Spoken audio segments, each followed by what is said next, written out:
Qu'est-ce qu'on ferait pas? Hein, les filles? Bonjour tout le monde. On est à Bali, on est présentement à Ubud, et puis c'est moi qui ai l'honneur de nous présenter. Je sais qu'il y a beaucoup de personnes qui nous connaissent, mais on sait que notre blog va être visité, donc on prend le temps de se présenter.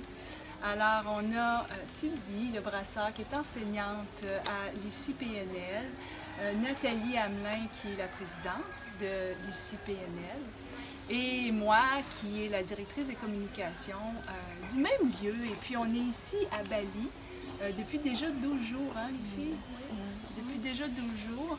Et la raison qu'on est ici, c'est pour assister à partir de demain, le 7 septembre, et ce jusqu'au 17 septembre, au NLP 4th Generation Co-Creation Workshop. Je l'ai dit une fois, je ne le redis plus. C'est un sommet, en fait, des coachs. Et la raison qu'on est arrivé un peu plus tôt, en fait 12 jours avant, c'est pour s'imprégner de la culture. Et aujourd'hui, bien, on a pris le temps, puis on veut vous en parler un peu de ce qu'on a vécu. Puis ça se peut que vous entendiez des coqs derrière. Je viens d'en entendre un, je suis sûre que vous allez en entendre. Donc, c'est vous parler un peu de ce qu'on a vécu pour pouvoir faire un lancement officiel, en fait, du blog sur lequel vous allez pouvoir nous suivre durant le sommet pour vous imprégner à votre tour du contenu. Alors voilà, moi je passe la parole à qui veut bien la prendre. Premièrement, merci Audi de cette belle introduction. Effectivement, c'est pour s'imprégner de la culture balinaise qui était là. Donc, on a fait des activités qui sont typiquement du Bali ici et d'autres qui étaient plus touristiques. Donc, on a vraiment mixé durant nos vacances et tout. Ça a été fort agréable. Et on a débuté par Sanur pour vraiment aller se reposer après toutes ces heures de vol. Vraiment aller visiter les plages de Sanur et tout ça. Et surprise, on est arrivé quand c'était le festival du cerf-volant. Et une chose qui m'a marqué beaucoup, c'est la créativité qu'ils ont dans la confection des cerfs-volants. C'était magnifique. C'est incroyable, la délicatesse et toute l'énergie qu'ils peuvent mettre à l'intérieur de ça. Et on a habité vraiment dans une petite auberge. Et c'était vraiment ce qu'on voulait, hein, vivre à la balinaise le plus possible. Et il y avait une dame qui était là, Lina. Premièrement, sont tout petits. Ils ont 50 ans, ils ont de l'air de 30 ans, une énergie d'un enfant. Très, très dynamique, beaucoup dans le plaisir. Et l'émerveillement d'un enfant. Donc, pour moi, c'est très bon d'avoir ça.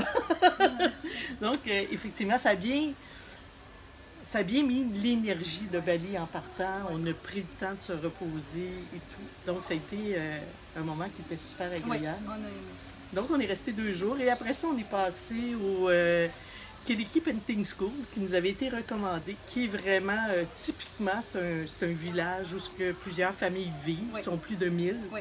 Et là, les coqs, on les entend partout. Mais là-bas, on les entend beaucoup, les coqs. Il faut dormir avec des bouchons. Les chats sur les toits. Ouais, c'est oui. Vous les entendez, les chats sur les toits. Oui. Donc, d'aller passer un moment dans la famille qui sont là, qui sont des gens extraordinaires, avec un amour grandiose. Et ce qui est intéressant, c'est que dans chacune des familles, il y a un temple. Et c'est le temple de la famille. Et le temple est pour aller prier pour l'harmonie de la famille. Donc, on entend souvent dire que Bali, c'est l'harmonie. Donc, pour nous, ça a été cette preuve-là. Donc, ça a été une expérience marquante, hein, que l'équipe Painting School. Et encore la créativité qui était là. Parce que c'est un endroit où c'est un village de créativité, où ils créent des peintures. Hein. C'est beaucoup des artistes peintres qui sont là. Donc, ça a été un excellent moment. Et avant que Sylvie vous en parle, je vais montrer Sylvie l'offrande. Oui, hein? Fait que je vais me lever. Hein? Je vais faire celle qui va montrer l'offrande parce que là-bas, on dit merci. On dit merci pour tout. Et c'est les offrandes que l'on retrouve devant les maisons, devant les temples, devant les boutiques, pour dire merci à tous les dieux de ce qu'ils ont, de la nourriture, du riz, de l'amour qu'ils ont. Alors c'est à ça que ça ressemble, c'est des petites fleurs, il y a du riz. Et il y a aussi un bout d'encens, mais nous on l'a allumé déjà depuis un petit bout, donc il en reste plus. Je le remets par terre. Ouais, c'est magnifique. Ce que je voudrais ajouter, Nathalie et Audie, en lien avec Elki, je vous dirais que c'est l'endroit où j'ai vécu le baptême de cultures différentes à cet endroit-là, parce que effectivement, les Balinais ont une façon de vivre qui sont différentes de la mienne, en tout cas. Alors, il y a eu des éléments où j'étais vraiment... Tu sais, quand on parle en PNL de ta carte, ma carte, et là, j'ai été très surprise et j'avoue que ça m'a parfois dérangée parce que il y avait des... Entre autres, je vais parler d'une grand-maman qui vivait dans un lieu qui me semblait tellement... différent. J'aurais aimé ça l'amener dans ma chambre, cette grand-maman-là, tu vois. Puis parce que pour moi, elle vivait dans une pièce qui m'a surpris. Et effectivement, c'était pas ça qui était à faire. Elle était très heureuse à l'endroit où elle vivait. Alors, et ça a été marquant dans mon voyage, dans l'ouverture de ma carte. Alors, voilà, je voulais vraiment vous en parler. Ouais, c'était important. Ouais. Et après? Good! Et je regarde Sylvie parce que... Qu'est-ce que ça veut dire? Le film Mange, Prie, Aime de Ubud, le temple de Ubud, Julia Roberts, la balade dans les rizières comme Julia Roberts en vélo. C'était un incontournable qui était pour moi hyper important d'aller visiter le temple, d'aller voir les guérisseurs. Voilà, donc je suis une fan de ce grand film. Et c'est une des raisons pour laquelle, entre autres, que je voulais venir à Bali. Alors, mission accomplie, les rizières, la balade, comme Julia Roberts. On va vous mettre une photo quand on est dans les rizières, les trois. Oui, mais effectivement, c'était magnifique. Et ça, c'est le derrière de la ville qu'on ne voit pas, mais quand on est rentré là, c'était wow! Le paradis pour les yeux, la beauté. Quand on parle de la beauté à Bali, c'était wow! Extraordinaire. C'était magnifique. Magnifique. Ouais. Ubud, où c'est le cœur de Bali, où il y a plein d'activités absolument, où mon Dieu, la circulation à l'heure de pointe est assez impressionnante. Je ne sais pas pourquoi ils appellent ça circulation, parce qu'il n'y a rien qui bouge. Et ils sont en scooter. Oui! Énorme. Ils voyagent beaucoup en scooter. Donc, il y a des scooters partout. Même que Nathalie et moi, on a fait l'essai d'un scooter. Le temps d'une balade de 7 minutes, 2 fois. Et puis, on s'est promis qu'on n'y retournerait pas. Non. Puis on s'avait promis de pas le dire. A dit, c'est dit. Pourquoi pas? Et après, Ubud a été Ahmed. Wow. Ahmed. Le mont Batur. Oh, impressionnant. Très impressionnant. D'une beauté extraordinaire. Vraiment. Pour moi, ça demeure un lieu qui m'a impressionnée de par sa beauté. Parce qu'on s'est permis d'aller faire, en bon québécois, du snorkeling. Donc de la plongée en apnée. Et ce qui est magnifique à cet endroit-là, c'est qu'il fait toujours soleil. Et puis, à un moment donné, en jasant, on s'est fait dire qu'il y a de belles montagnes qu'on voit. Et les montagnes sont assez hautes pour bloquer les nuages. Et bloquer les nuages, ce qui fait que c'est toujours ensoleillé à Ahmed et les nuages sont derrière les montagnes. Et le soir, on aurait voulu le planifier, les filles, qu'on aurait été incapables. Le soir, on a eu l'offre d'un capitaine et d'un propriétaire d'un restaurant. Les restaurants, on appelle ça Warung ici, W-A-R-U-N-G. Donc, vous savez maintenant que Warung, c'est restaurant en balinais. Donc, le propriétaire nous a dit, vous pourriez aller voir le sunset, le coucher du soleil. Alors, on est embarqués, les trois, dans un petit bateau, tout petit. Vraiment, on était une derrière l'autre pour aller voir le coucher du soleil. Il y avait beaucoup d'émotions. Il y avait beaucoup d'émotions. C'était très, très beau. Et c'est un endroit aussi où ils font la fleur de sel. Donc, on a acheté des petits contenants de sel de mer.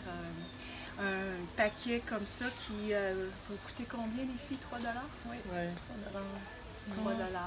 Et de voir les femmes aller dans l'eau de la mer et amasser de l'eau puis venir en propager sur un sable noir qui va devenir un sel blanc, qui devient de la fleur de sel.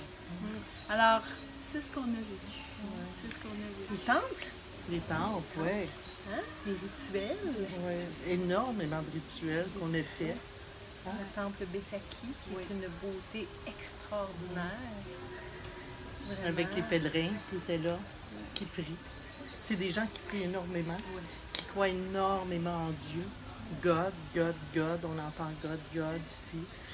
On se promène, il y a une belle pancarte, c'est Namasté, qui est là, c'est magnifique. On a appris plusieurs mots, dont Shanti, qui veut dire paix. On a fait du yoga. On a fait aussi de la méditation, méditation tibétaine un soir de pleine lune, donc qui était hier soir. Donc on s'est vraiment imprégné de Bali. Alors je suis certaine que vous sentez qu'on est assez calme et très heureuse de pouvoir vous présenter ce qu'on a vécu et de mettre la table justement à ce qui s'en vient durant le sommet qui débute demain. Qui débute demain, effectivement. Donc, on quitte Ubud pour s'en aller à Légane. Les Gyanes. On disait les Gyanes, mais c'est les Gyanes qu'on a appris ici. Comme on a appris qu'il n'y a pas de F. Il n'y a pas de F. Donc, on ne dit pas des fruits, on dit de fruits. Alors, il faut en rire. Et tout. Donc, demain commence le sommet de la co-création de la 4e génération avec des gens, des PNListes de partout dans le monde qui seront présents. On sera environ 25. Et on va faire la même chose, on va partager avec les gens sous plusieurs formes en fait. On va faire autant des vidéos qu'on va vous faire parfois des textes. Et beaucoup d'images, parce qu'on croit que les images ont 1000 mots. Donc, on va partager des images de ce que l'on vit et surtout d'un horaire extraordinaire. Donc, le sommet dure 11 jours. En fait, c'est 10 jours et 11 nuits, parce qu'on arrive demain puis on repart le 17. Donc, il y aura beaucoup de contenu et c'est sur la modélisation, on peut le dire. C'est sur la modélisation et Robert Dilts va être là, Colette Normando, une bonne fille qui habite Québec, qui l'organise avec Humphrey qui est de Singapour. Exactement. Et donc on les nomme parce que on est vraiment contents qu'ils ont pu organiser cet événement dont on va faire partie. Alors, moi je dirais namasté. Namasté.